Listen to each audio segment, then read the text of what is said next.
Welcome to the DoubleACS Daily News for May 11th, 2015.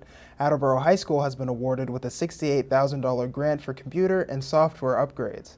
Attleboro High is one of several schools across the state to receive money from the Massachusetts Life Science Center. The grant will be used to support the school's engineering program, specifically in the robotics area.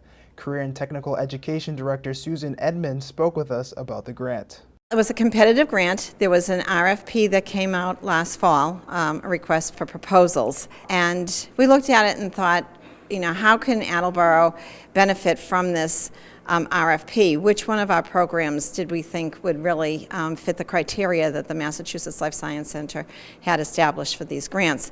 Our advisors last year for the engineering program talked about bringing in more animation into the engineering program, i.e. the robotics. That was an area that we didn't feel that we were really strong in, and we were looking for ways to beef up that area. So one of the things that we're going to start out with doing is getting about 20 to 25 new computers that will be able to support the software that we need to effectively run the program and be current with the trends that industry is using. So updated SolidWorks, we're going to include or introduce Revit into the program, which is an architectural and a structural software used widely in the industry. And also we're going to bring in AutoCAD. The other part of it that we're going to be doing is updating the automation part of our curriculum. We're going to be bringing in a classroom supply of VEX robotics that we can use in the curriculum, probably at the level 3 with the seniors, and we're also going to be bringing it into our robotics club, which has been pretty popular. We have about 20 kids that come consistently, and they're very interested and they're very hands-on, and we just need those robots in the room for them to be working on. I was very excited. I think it's going to help boost the program, and the kids are going to get a lot more out of it and be able to be better prepared for post-secondary school or going into an internship out of the program.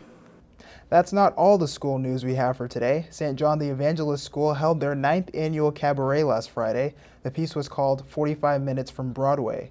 Music Director Sue Fortin spoke with us about the event.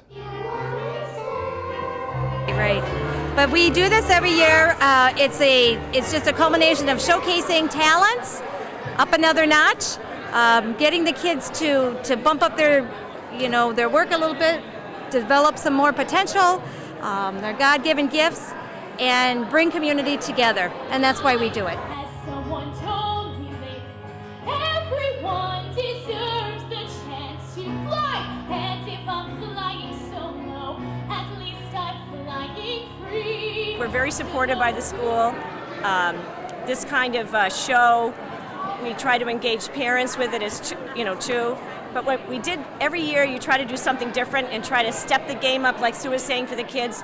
And this year, with that second act being a whole musical, we're talking middle school kids learning all those lines, and they just stepped up. It was like, for weeks, stepping up everything, their voices, their acting, their dance. I'm just so proud of them. We're so proud of them. Very, very much. That's it for today's update. For DoubleACS News, I'm Austin Ricketts.